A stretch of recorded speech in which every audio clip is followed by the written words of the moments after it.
ایک صاحب سے میں نے کہا کہ جناب وہ 2000 ریال لگ گیا تو کیا کرنا ہے؟ کہنے کوئی مسئلہ نہیں، پاسپورٹ نواں بنوا لو، گنجائش ہے، یعنی ہر شے کا حل ہے۔ وہ میں نے کہا یار اب عمرہ کرنے جاتے وقت بھی بندہ دھوکہ دے کے جائے، اللہ کے گھر جاتے وقت بھی اس طرح کی حرکت کرے، کیا حال ہو گیا؟ ہر چیز کا لوگوں نے حل نکال لیا، ہر چیز کا لوگوں نے سٹائل بنا لی۔ ایسا نہ کریں، یہ درست نہیں۔ احمد رفو گر کہنے لگا اس طرح سیوں گا کہ پھاڑنے والے کو بھی پتہ نہیں، ان کا پیسے لے یار تو سی دے۔ اس نے سی دی، اگلے شام ہی لا کے بچھا دیا گدا۔ تیسرے دن بادشاہ سلامت آئے، آ کے پہلی نظر گدے پہ ڈالی، اس نے بلایا سب ملازمین کو، کہا کس نے سیا ہے؟ کہا جناب کیا ہوا؟ کہا یہ پھٹا ہوا تھا۔ کس نے؟ کہا نہیں پھٹا ہی نہیں۔ وہ کہنے لگے بنو بات، میں خود پھاڑ کے گیا تھا، تو بتاؤ صحیح سیا کس نے ہے؟ کہا جناب آپ پھاڑ کے گئے تھے تو بتایا کیوں نہیں؟ فرمانے لگے اسی لیے تو بتایا نہیں تھا کہ تم خود تحقیق کر لو، بلاؤ بتاؤ سیا کس نے۔ تو بلا لیا، احمد رفو گر آ گیا۔ اس کو جب بلا کے سامنے بادشاہ کھڑا کیا، کہا بھئی تو نے سیا ہے؟ کہنے لگا حضور آپ کے سارے ملازم کٹھے ہو کے آئے تھے، میری غلطی کوئی نہیں۔ کہا نہیں یار تو بڑا کاریگر ہے، میں نے اپنے ہاتھ سے پھاڑا تھا پر مجھے بھی نہیں پتا چل رہا کہاں سے پھٹا تھا۔ اچھا یہ بتا یہ تھیلی جو ہے یہ بھی تو نے سی تھی؟ اس نے کہا جی آپ کے خادم کا ہی کارنامہ ہے، وہ فلانے علاقے کے قاضی صاحب آئے تھے، اس میں سے ہیرے نکال کے تو کھوٹے سکے بھرے تھے، تو مجھے بھی تھوڑا سا حصہ ملا تھا۔ محمود نے سارے گواہ بھی اکٹھے کر لیے، ثبوت بھی اکٹھے کر لیے۔ پھر قاضی کو بلایا، پہلے سارے ثبوت اور گواہ کیس حل کر لیا۔ پھر ہمارے ہاں یہ حال ہوتا ہے کہ مدعی 2-3 ہفتے کے بعد خود ہی ہاتھ باندھ جاتا ہے، کہنا تسی میری جان چھڈو، مجرم پھڑو پاوے نہ پڑھو۔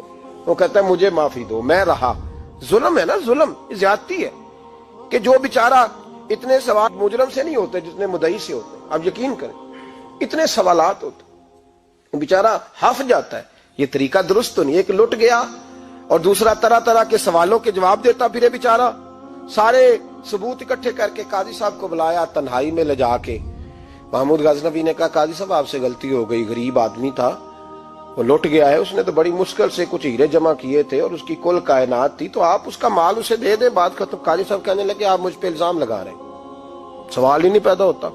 آپ میری داڑھی دیکھیں، آپ میرا اعزاز دیکھیں، دنیا جانتی ہے میں اس کا۔ قاضی صاحب انسان بھول ہی جاتا ہے، بندہ بھول جاتا ہے، غلطی ہوگی، مال نے کہا نہیں سب، کہا میں تنہائی میں پوچھ رہا ہوں، میں اس وقت پوچھ رہا ہوں جب دوسرا موجود کوئی نہیں، آج توبہ کر لے، میں کچھ نہیں کہوں گا، تو میری زبان پہ اعتبار کر، تجھے پتا ہے میں جو کہتا ہوں اس پہ عمل بھی کرتا ہوں، باز آ جا۔ پر قاضی نے کہا نہیں میری غلطی کوئی نہیں۔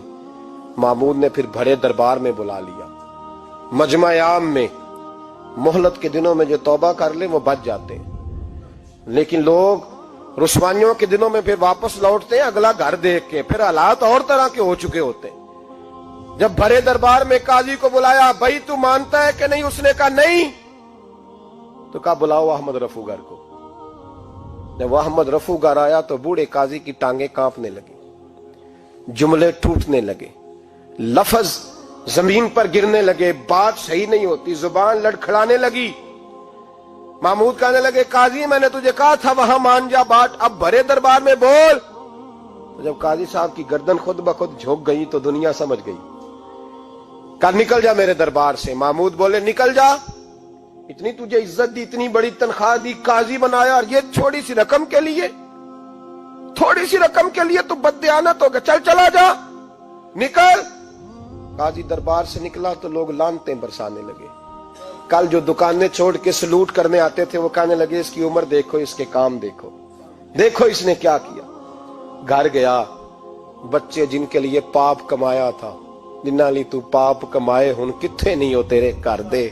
وہ بچے کہنے لگے ابا جی ہم تو سکول مدرسہ جانے کے قابل نہیں رہے، امید تھی کہ بیوی ساتھ دے گی۔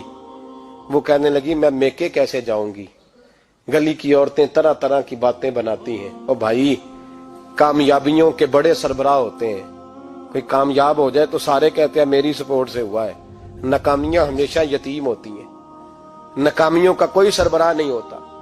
جب تک تو قاضی تھا تو بڑے بات تھی، ہر بندہ کہتا تھا رشتہ دار ہے، رسوائی ہو گئی تو وہ تیری آنکھ ہو یا سنگ ملامت کی چبھن، کون پہنچا ہے میرے درد کی گہرائی تک، دور شہرت میں تو یاروں نے کیا یاد بہت، ساتھ آیا نہ کوئی کوچے رسوائی تک۔